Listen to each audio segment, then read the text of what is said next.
আসসালামু আলাইকুম প্রিয় দর্শক, রুবেল টেক বিডি চ্যানেলের পক্ষ থেকে আমি রুবেল হোসেন আপনাদেরকে জানাই অসংখ্য ধন্যবাদ। প্রিয় দর্শক, আবারও হাজির হলাম আপনাদের মাঝে বেশ কিছু আপডেট গুরুত্বপূর্ণ নিউজ নিয়ে। দর্শক, অবশ্যই ভিডিওটি শেষ অবধি দেখবেন। দেশ এবং দেশের বাইরে হলে সেটিও কমেন্ট বক্সে লিখে জানিয়ে দেবেন আর একটি লাইক দেবেন। আপনাদের কাছে ছোট্ট একটি অনুরোধ, আপনি যদি এই চ্যানেলে নতুন হয়ে থাকেন অবশ্যই চ্যানেলটি সাবস্ক্রাইব করে পাশে থাকা বেল বাটনটি অল করে দেবেন, কারণ পরবর্তী আপডেট নিউজ সবার আগে পাওয়ার জন্য। প্রিয় দর্শক, আর দেরি নয়, মূল ভিডিওতে যাওয়া যাক। যে শেরপুর থেকে একটি যাত্রীবাহী বাস ঢাকা মহাখালী যাওয়ার পথে নেভি হেডকোয়ার্টারের সামনে দুর্ঘটনায় পতিত হয়।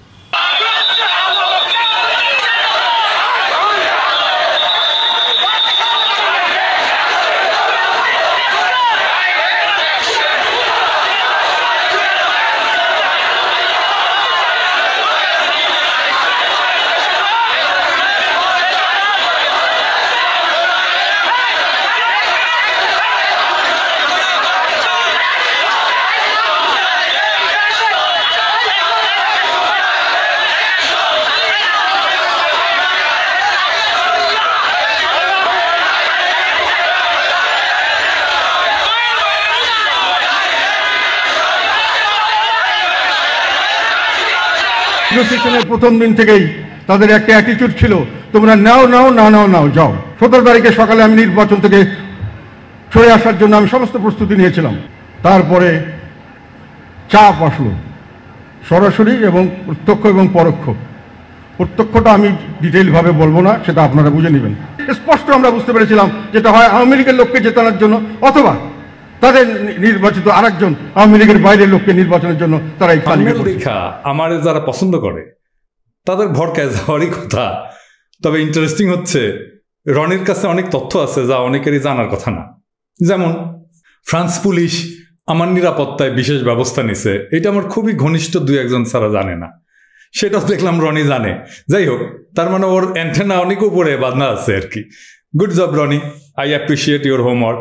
যাই হোক, এইরকম আমার গ্রেপ্তার হওয়ার গুজব ছড়ায় আমি চুপ থাকি। আমার ইনবক্স ভরে যায় মেসেজে, আমি এইগুলো নিয়ে কিছু বলতে চাই না, কারণ এইটা মোটেও গুরুত্বপূর্ণ না। কিন্তু সেদিন অ্যাপোলো ওই বিএনপির ওয়াহিদুজ্জামান অ্যাপোলো তো ফোন দিছে, বলে দাদা মাঝখানে গুজব রটছিল আপনারা ফ্রান্স পুলিশ গ্রেপ্তার করছে। তো আমি বলি যে আমার ফোন দিলেন না কেন? আপনার তো শুধু আমার না, আমার ফ্যামিলির লোকজনের নাম্বার আছে। তো বলে আমি ভয়ে ফোন দেই নাই, যদি সত্যি সত্যি আপনি গ্রেপ্তার হইয়া থাকেন। তো আমি দেখলাম যে কেস খারাপ। অ্যাপোলোর মতো বুদ্ধিমান ছেলে যদি বিভ্রান্ত হয়, তাহলে আমার ক্ষুদ্র ভ্রাতার ভগিনীরা তো ডাবল বিভ্রান্ত হলে দোষ দেওয়া যায় না, তাই না? তো আসেন ফরাসি পুলিশ দিয়ে আমার গ্রেপ্তার হওয়ার সম্ভাবনা নিয়ে একটু আলাপ করি। পুলিশ কেন একজনকে গ্রেপ্তার করে? মানে মুজিবিস্তান বা বাঙ্গুল্যান্ডের পুলিশ না, ওটা তো কোনো রাষ্ট্র না। হ্যাঁ, ওটা একটা কাঁঠাল রানীর মাফিয়া জমিদারি। একটা সভ্য দেশে পুলিশ কেন একজনকে গ্রেপ্তার করে? এই গ্রেপ্তার করার ক্ষমতারে বলা হয় পাওয়ার টু ডিটেইন, মানে আটকায় রাখা। এটা একটা পুলিশের বিশেষ ক্ষমতা। 1 নাম্বার, সে আদালতের আদেশে গ্রেপ্তার করতে পারে। 2 নাম্বার, কোনো সন্দেহভাজনকে গ্রেপ্তার করতে পারে যে কোনো অপরাধ সংগঠন করছে বা করতেছে বলে পুলিশের কাছে প্রতীয়মান হয়। 3 নাম্বার, জিজ্ঞাসাবাদের প্রয়োজনে গ্রেপ্তার করতে পারে। এই ঠোলার বাচ্চা, বাংলাদেশের ঠোলার বাচ্চা, জানিস তোরা এই সমস্ত? শুনে নে, ক্লাস কর আমার। যাই, এবার আসেন আমি আসলে কে, আমি কেন ফ্রান্সে আছি। আমি প্রথমত ফ্রান্সের একজন লিগাল রেসিডেন্ট। লিগাল, আমি ফ্রান্সে জাতিসংঘের ম্যান্ডেটের অধীনে রাজনৈতিক আশ্রয় আছি। কেন আমাকে রাজনৈতিক আশ্রয় দিছে ফ্রান্স? কারণ কাঁঠাল রানী আর তার দলবল আমাকে বাংলাদেশে মত প্রকাশ করতে দেয় না। আমার নামে ডিজিটাল সিকিউরিটির আন্ডারে একটা মামলা দিছে, সেটা গত বছর। আমি তো রাজনৈতিক আশ্রয় পেয়েছি 2019 সালে। তো আমরা যখন ডিজিটাল সিকিউরিটি আন্ডারে মামলা দিছে না, সে সময় হাসিনার ঠোলা ডিএমপির ওই যে উপকমিশনার ফারুক হোসেন প্রথম আলোকে বলছিল পিনাকি ভট্টাচার্য ফ্রান্সে অবস্থান করে সরকার বিরোধী অপপ্রচারে লিপ্ত। তার পূর্ণাঙ্গ ঠিকানা পেলে ইন্টারপোলের মাধ্যমে দেশে ফিরিয়ে এনে তার বিচারের মুখোমুখি করা হবে। তো আমি সেই ঠোলারে হোয়াটসঅ্যাপে মেসেজ দিছিলাম, বলছিলাম আমার ঠিকানা লাগবে, আমি দিতেছি। সে আমার ডরেই ব্লক করে দিছে হোয়াটসঅ্যাপে। কেমন ঠোলার বাচ্চা, ঠোলা দেখেন, এই ঠোলার বাচ্চা ভাল শুন। ফ্রান্স পুলিশের কাছে আমার ঠিকানা নাই। আমাদের তো ফ্রান্সের মিনিস্ট্রি অফ ইন্টেরিয়র অ্যাসাইলাম দিছে। ফ্রান্সের পুলিশ কি ইন্টারপোলের সদস্য না? ইন্টারপোলের হেডকোয়ার্টার কোথায় রে বালশুন, কালারলানি, হাসিনার ঠোলার বাচ্চা? জানিস এটা ফ্রান্সে ইন্টারপোলের হেডকোয়ার্টার। ওদের কাছে আমার ঠিকানা আছে না? তো বল আমারে ধরে নিয়ে যেতে। বলিস না কেন? আমার ঠিকানা কেন লাগবে তোর? ফ্রান্সে তো 2টা পিনাকি ভট্টাচার্য নাই। ফ্রান্সকে বল না পিনাকিটা ধরে আমার কাছে পাঠাও। আমারে পরে নিয়ে যাস, আমারে নিতে হবে না। তোকে জাতির পিতা শেখ মুজিবকে জয় বাংলা করে দিছিল না, তাকে ফিরাই নিয়ে যা। মাজায় জোর থাকলে নিয়ে যা। কানাডা আমেরিকাতেই তো আছে, ইন্টারপোলের রেড অ্যালার্টও আছে। তো তাদের বাসার ঠিকানাও জানিস। আমি তো কাউকে খুনও করি নাই, মারিও নাই, চুরি ডাকাতিও করি নাই। হাসিনার ফ্যাসিস্ট শাসনের প্রতিবাদ করি। আমি একজন আন্তর্জাতিকভাবে জাতিসংঘের স্বীকৃত ভিন্ন মতাবলম্বী রাজনৈতিক আশ্রয় প্রার্থী মানবাধিকার কর্মী। রাজনৈতিক মত প্রকাশ করা কি ক্রিমিনাল অফেন্স নাকি রে? ঠোলার বাচ্চা ঠোলা। আমেরিকাতে ট্রাম্প যখন প্রেসিডেন্ট তখন দেখছেন না, ট্রাম্পের একটা রাবারের স্ট্যাচু বানায় রাস্তা দিয়ে নিয়ে গেছে, আর যার ইচ্ছা গিয়ে পাছায় লাথি দিচ্ছে, দেখছেন না? এটাই হইতেছে ফ্রিডম অফ স্পিচ। আমি আমার পলিটিক্যাল ওপিনিয়ন দেব, আমি হাসিনারে গালি দেব। এটা যদি গায়ে জ্বালা ধরে তো রাজনীতি করিস কেন রে? ডিবিসি নিউজ করছে সরকারের সমালোচনা করাই তার কাজ। পিনাকি ভট্টাচার্য, যিনি ফ্রান্সের রাজনৈতিক আশ্রয়ন নিয়ে সামাজিক যোগাযোগ মাধ্যমে বাংলাদেশ সরকার বিরোধী বিষোদগারের জন্য বেশ সমালোচিত। তো সরকারের সমালোচনা করতে হাসিনারও কাজ ছিল রে, ছিল কিনা? বিরোধী দলের কাজ কি? অপোজিশনের কাজ কি? সমালোচনা করাই তো অপোজিশনের কাজ। সে কাজ সে করবে না? যাই হোক, রেড অ্যালার্ট কি এটা একটু জানেন। ইন্টারপোলের একটা নোটিশ আছে কালার কোড দিয়া, red, yellow, blue, green, orange, purple ইত্যাদি। এটা দেওয়া হয় কাউকে বিচারের জন্য ধরে আনার জন্য বা সাজা ভোগ করার জন্য ধরে আনার জন্য, আন্তর্জাতিক পুলিশের সহায়তা কামনা করে। তাইলে এখন প্রশ্ন উঠতে পারে যে শেখ মুজিবকে যে জয় বাংলা করে দিল তারে তো রেড অ্যালার্ট জারি করছে, তো তারেক রহমানকেও সাজা দিছে, তো তারেক রহমানের জন্য কি রেড অ্যালার্ট জারি করতে পারবে? না, পারে না। কারণ ইন্টারপোলের যে ম্যান্ডেট, তার যে কনস্টিটিউশন, তার আর্টিকেল 3 অনুসারে এমন কোনো নোটিশ রেড অ্যালার্টে দেওয়া যাবে না যেগুলোর পলিটিক্যাল, মিলিটারি, রিলিজিয়াস এবং রেসিয়াল ক্যারেক্টার আছে। তারেক রহমানের নাম এইটা পলিটিক্যাল ক্যারেক্টার। এই যে দেখেন, তারেক রহমানের নামে জিন্দেগিতে রেড অ্যালার্ট জারি করতে পারবে না। ইন্টারপোল হাসিনার চাকরি করে না, চাইলে যার নামে খুশি রেড অ্যালার্ট জারি করতে পারবে না। আমার নামে বাধি দেন, আমার নামে তো আরো পারবে না। এই মূর্খগুলা চিল্লায় আর আপনারা কনফিউজড হন। হাসিনার বাপ কব্বর থেকে উঠে আসলেও আমার নামে ইন্টারপোলের রেড অ্যালার্ট জারি করতে পারবে না। চ্যালেঞ্জ দিলাম। ধরে নিয়ে বাংলাদেশে যাওয়া তো দূর কি বাত। আমি কোনো ক্রাইম করতেছি না। আই রিপিট, ভিন্ন রাজনৈতিক মত পোষণ করা কোনো অপরাধ না।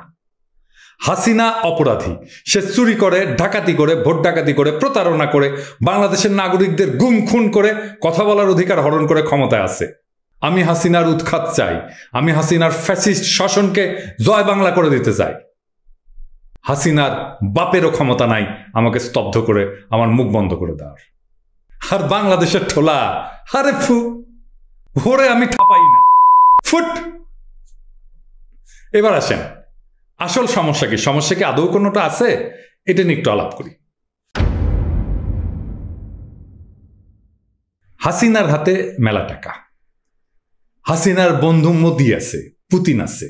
পুতিনের দেশের তো মাশাল্লাহ সুনাম আছে, ভিন্ন মতাবলম্বীদের ভিন দেশে গিয়া মাইরা আসার, তাই না?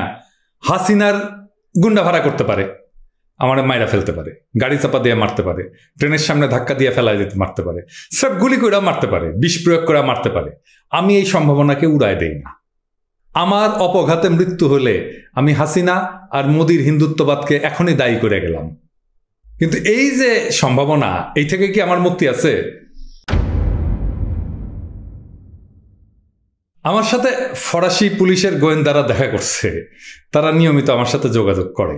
আমার নিরাপত্তা ঝুঁকির বিষয়ে তারা আমাকে নিয়মিত পরামর্শ দেয়। এখন কিছু ভালচুন, ভালচুন মানে জানেন তো, আবার মনে করাই দিই, ভালচুন মানে হইতেছে বোকাচোদা। এই কিছু ভালচুন এখন চিল্লাবে আর কি, হ্যাঁ, যে দেখছো কইছিলাম না পিনাকি রয়ের এজেন্ট, সেই জন্য ফরাসি গোয়েন্দাদের সাথে ওর ঘুটু আছে। আসলে এইখানে কিছু বাংলাদেশি আছে, প্যারিসে থাকে, তারা আমারে খুন করার হুমকি দিছিল প্রকাশ্যে। তো আমি উকিলের সাথে কথা বলছিলাম, তো উকিল আমার নিরাপত্তার আশঙ্কার কথা প্রেসিডেন্টের দপ্তরে, মানে ফ্রেঞ্চ প্রেসিডেন্টের দপ্তরে অফিসিয়ালি জানাইছিল। তো এইটা প্রেসিডেন্টের দপ্তর থেকে গোয়েন্দা সংস্থাকে যে জানানো হয়েছিল সেটা আমার উকিলকে অবহিত করা হয়েছিল। সেজন্যই সম্ভবত গোয়েন্দারা আমার সাথে যোগাযোগ করছে। আমি ওদের জিগাই নাই যে কেন তোমরা আমার সাথে কথা বলতেছো। আমার সাথে তখন যারা কথা বলতে চাইলো অফিসিয়ালি, আমি আমার উকিলকে জিগাইছিলাম যে আমার সাথে গোয়েন্দারা কথা বলতে চায়, আমি কথা বলবো কিনা। তো আমার উকিল খোঁজ খবর নিয়ে বলছে যে ওই যে আমরা যে যোগাযোগটা করছিলাম ওইটারই একটা ফলো আপ, এটা তুমি দেখা করতে পারো। তো ওরা আমাকে খুব খাতির করছে আর কি, একটা রেস্টুরেন্টে খাওয়াইছেও। তো যাই হোক, আমার নিরাপত্তার জন্য স্থানীয় পুলিশ দপ্তরকে, আমার অফিসের সংলগ্ন পুলিশ ফাঁড়িকে জানানো আছে। আমাকে তারাই বলছে যে অপরিচিত কারোর সাথে যেন আমি দেখা না করি, কথা না বলি।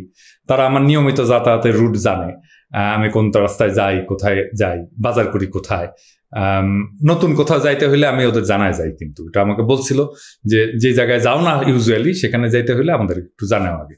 তো ওই 3 জন অফিসারের হট নাম্বার আমার কাছে দেওয়া আছে। বলা হয়েছে যে যে কোনো মুহূর্তে আমি চাইলে তাদের সাথে যোগাযোগ করতে পারি, সাহায্য চাইতে পারি।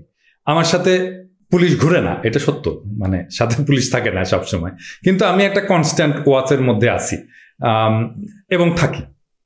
যদিও এই কনস্ট্যান্ট ওয়াচে থাকাটা আমাকে কোনো অর্গানাইজড গ্রুপের আক্রমণ থেকে বাঁচাতে পারবে না। তারা সম্ভবত এই সমস্ত এই যে বাকশালী টাকশালি আছে না প্যারিসে, ওদের কথা ভাইবা এইসব করছে আর কি। তো আমাকে ওরা জিজ্ঞেস করছিল যে এই যে তোমার দেশের কিছু লোকজন আছে প্যারিসে, তোমারে মারতে টারতে চায় আর কি, এরা কিছু করবে না তো? আমি বলছি যে বাকশালী ভালসেনগুলোরে তো এটারে থাপ্পড় দিলে আর একটা থাপ্পড় দেওয়ার জায়গা নেই, এগুলো কোনো ব্যাপার না। তো আমার ভয় প্রফেশনালদের নিয়ে, কোনো প্রফেশনাল কোনো অর্গানাইজেশন যদি রিয়েলি কাউরে জয় বাংলা কইরা দিতে চায় তাইলে পারবে, আমারেও পারবে করতে। এটা তো কেউ ঠেকাতে পারে না, তাই না? তো আমরা জানি, মানে যদি কেউ চায় তাহলে তো ওই জেমস বন্ড কেউ করে দিতে পারে জয় বাংলা, তাই না? সেটা ঠেকানো ইম্পসিবল। ভয় পাইন না, মানে আমি ভয় পাইতাম বাংলাদেশে, কারণ ওইখানে তো ঠোলাও ছাত্রলীগ, আদালতও যুবলীগ, কোনো আইন বিচার নাই। ফ্রান্স তো আর সেটা না। এখানে আমার কিছু হইলে মোদির ধুতি আর হাসিনার টিকি ধইরা টান দিবে সারা দুনিয়া।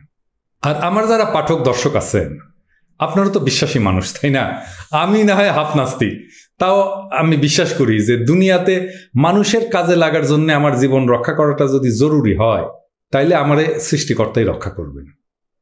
আমাকে আপনাদের দোয়া রক্ষা করবে, আমাকে আপনাদের ভালোবাসা রক্ষা করবে। আর যদি আমার যে শক্তি, মেধা, যোগ্যতা দিচ্ছেন শক্তিদাতা, সেটা যদি মানুষের কোনো কাজে না লাগে, তাইলে আমার এই দুনিয়ায় বাইসে থেকে অন্য ধ্বংস কইরা লাভ কি বলেন? আমি জীবনে ভয়ঙ্কর সব বিপদ থেকে রক্ষা পাইছি। সৃষ্টিকর্তা আমারে এমনি এমনি বিপদগুলো থেকে রক্ষা করেন নাই। আমি যতদিন মজলুমের পক্ষে নিঃস্বার্থভাবে কাজ করে যাব, আমার বিশ্বাস ততদিন তিনি আমারে ওনার রহমতের চাদরে ঢেকে রাখবেন। ভয় নাই আমার প্রিয় দেশবাসী। আমরা পাপী, আমরা গুনাহগার, কিন্তু আমাদের নিয়ত পরিষ্কার। আমরা ইনসাফের পক্ষে, জালেমের বিরুদ্ধে।